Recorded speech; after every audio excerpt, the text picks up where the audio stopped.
Said Muhammad Qasim adalah mengikuti Ahlussunnah wal Jamaah. Maka beliau menanyakan untuk bab akidah dan tauhid. Ini berkaitan dengan istilahnya yang sangat penting dan important. Jadi Said Muhammad Qasim ini menurut pandangan beliau perlu ditanyakan katanya. Tanyakan bab akidah itu beliau mengikuti akidah yang diajarkan siapa? Pilihannya ada dua.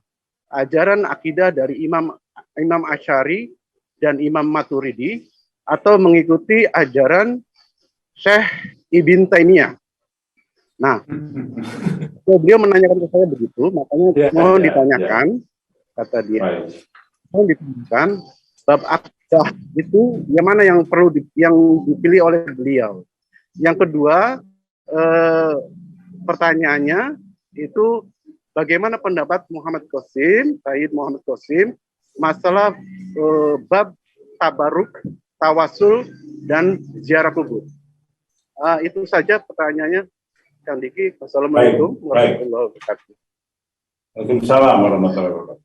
Beliau katakan dalam mimpinya, bagaimana Allah Subhanahu wa Ta'ala sering datang dalam mimpinya, dan Rasulullah Shallallahu Alaihi Wasallam datang dalam mimpinya dan menjelaskan jalan terbaik adalah mengikuti jalan yang aku ajarkan. Jadi Allah Subhanahu Wa Ta'ala hanya mengajarkan kepada Said Qasim ini untuk mengikuti daripada Rasulullah Shallallahu Alaihi Wasallam saja.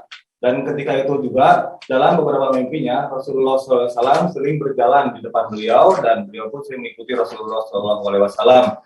Dan pada saat itu juga beliau sudah bertanya kepada Rasulullah SAW, apa cara termudah untuk mendekatkan diri kepada Allah? Maka Rasulullah SAW katakan kepada beliau bahwa ikutilah jalanku, jalan yang sudah berlangsung denganku, dan aku pun sudah mempertemukanmu dengan Rasulullah SAW. Jadi ikutilah jalan bagaimana Rasulullah SAW dan aku ajarkan kepadamu dalam mimpi-mimpiku. Itu adalah jawaban yang pertama. Saya tambahkan, karena saya juga ada interaksi juga. Jadi intinya, Said Muhammad Qasim seperti yang sering saya ulang, beliau tidak membaca kitab siapapun, beliau tidak berpihak kepada mazhab manapun, beliau tidak berinduk kepada pihak ulama yang manapun dari organisasi manapun. Artinya ini sesuai dengan mimpi yang lain, di mana baginda Nabi Muhammad SAW mengatakan Islam saat ini sudah dirusak, sudah terpecah belah, semua mengklaim tentang kebenaran. Jadi sampaikan kepada yang bertanya tadi, Ustadz yang bertanya tadi, bahwa Said Muhammad Qasim tidak ikut mana-mana, tetapi Said Muhammad Qasim ikut kepada petunjuk baginda Nabi Muhammad SAW, yang nanti secara bertahap sudah dan sedang diajarkan jalan yang lurus tadi. Karena kita harus akui, tanpa harus diberitahukan oleh baginda Nabi Muhammad SAW dan Allah Subhanahu Wa Taala dalam mimpinya, memang saat ini Islam sudah terpecah dalam banyak mazhab, dalam banyak aliran, dalam banyak kelompok. Satu dengan yang lain saling menyalahkan, satu dengan lain saling membid'ahkan, satu dengan lain saling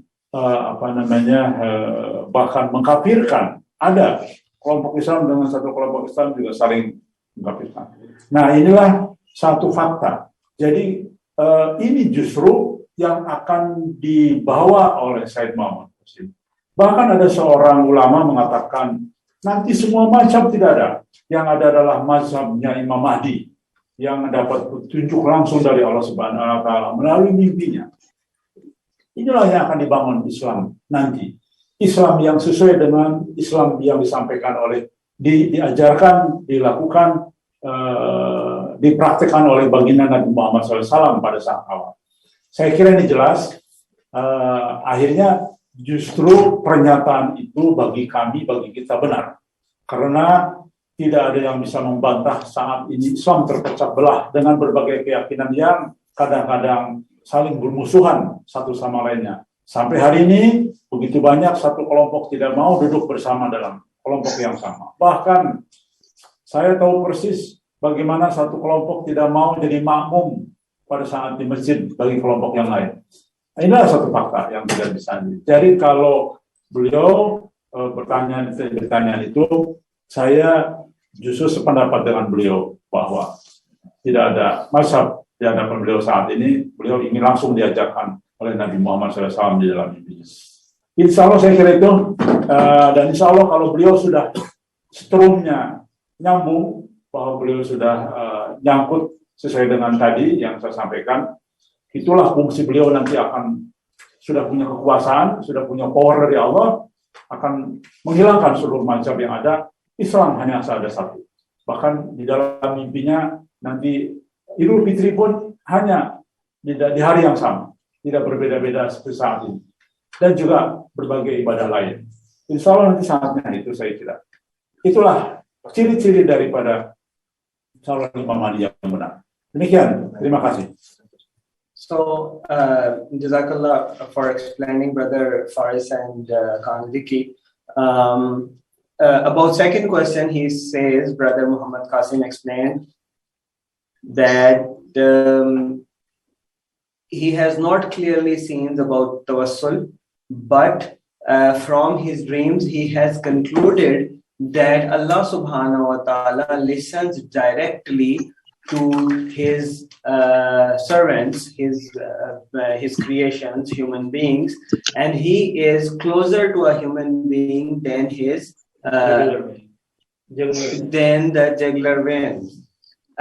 So the best way, that is the message of